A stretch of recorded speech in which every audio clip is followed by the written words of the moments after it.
pense qu'on est tous ici, on a un parcours où on est encore en train de vivre nos succès, nos échecs. Moi, je trouve que je suis encore dans cette période d'apprentissage. Mais avoir cette opportunité de rencontrer du monde, de pouvoir parler, de discuter de sujets qui nous intéressent et qui nous passionnent, ça reste très important. Donc, Bachar Lazar, je suis tunisien, comme tout le monde ici. J'ai grandi en Suisse, j'ai fait mes études aux États-Unis en entrepreneuriat et en économie. J'ai commencé ma carrière en ingénieur financier dans le secteur des énergies renouvelables. Mais c'était un peu avant ça, en fait. Durant ma période à l'université, que j'ai découvert en fait ma première passion réellement dans le secteur technologique, qui est dans la Web 3. Donc il y a beaucoup de gens qui ont entendu parler de tout ce qui est crypto-monnaie, du Bitcoin et autres. Donc en fait en 2012, c'est là où j'ai fait ma première découverte, mon premier investissement et j'ai commencé à m'intéresser au sujet. À partir de 2012 jusqu'à 2016, je suis resté un peu, on va dire, de côté en train de suivre une carrière professionnelle un peu plus traditionnelle, tout en continuant à faire mes recherches.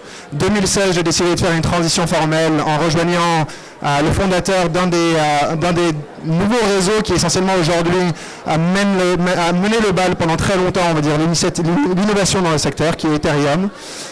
Et donc j'ai rejoint cette entreprise, une petite start-up, on était à peu près une petite trentaine, et on s'est retrouvé en moins de 2 ans à croître l'entreprise à une compagnie de plus de 1500 personnes, et à réellement ouvrir le bal sur une industrie qui a évolué de quelques milliards de dollars à plusieurs centaines de milliards de dollars.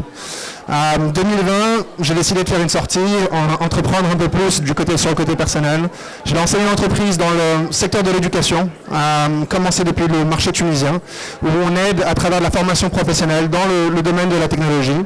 Et en parallèle, j'ai lancé aussi une entreprise dans ce que l'on appelle le High Performance Computing depuis la Suisse, où on a pu faire une levée de fonds et une exit dans la même année, et ce qui a permis de libérer un peu plus mon temps pour que je puisse me reconcentrer sur ma passion qui est le Web3, et de rejoindre en 2022 une entreprise qui s'appelle Aptos. Aptos qui essentiellement est un nouveau réseau, une nouvelle technologie dans le domaine de la Web3 qui a été, que beaucoup de gens je crois connaissent, mais connaissent sous le nom de Libra, qui était le projet de Facebook, de lancer sa propre blockchain qui a été essentiellement bloquée par le Congrès américain en 2019.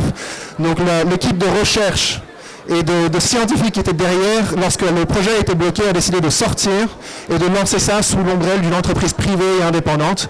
Donc j'ai rejoint l'équipe mère à sa conceptualisation et on a monté en fait le projet durant le courant des 2 dernières années et demie, où on a pu lancer le réseau. Aujourd'hui, on soutient plus de 250 différentes entreprises qui développent sur notre réseau. On travaille avec des entrepreneurs et des fondateurs et des ingénieurs à travers le monde entier, plus de 30 000 d'entre eux. Et aujourd'hui, c'est l'opportunité de parler un peu de tout ça pour voir si on peut encourager des jeunes Tunisiens et des moins jeunes aussi à venir travailler avec nous et de faire part, on va dire, de cette aventure qu'est l'innovation technologique de la Web3.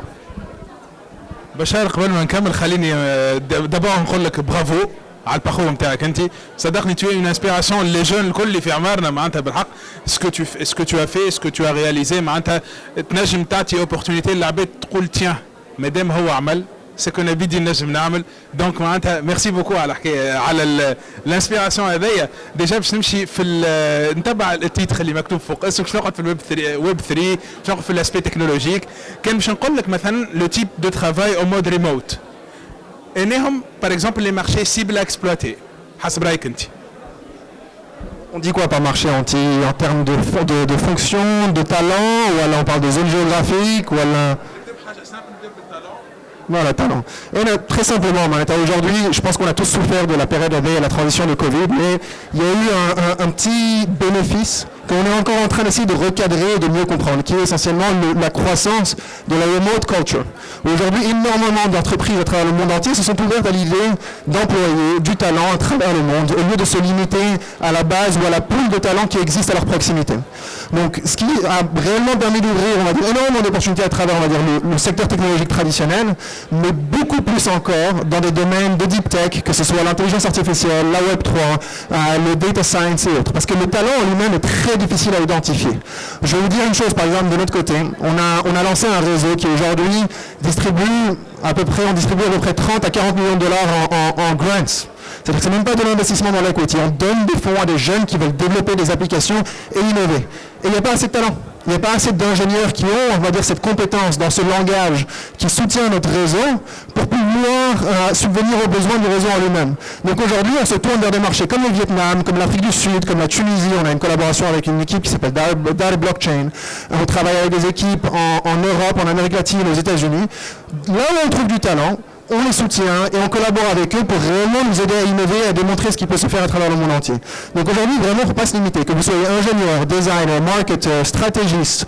Moi, personnellement, ça fait à peu près 2-3 ans que je travaille en remote.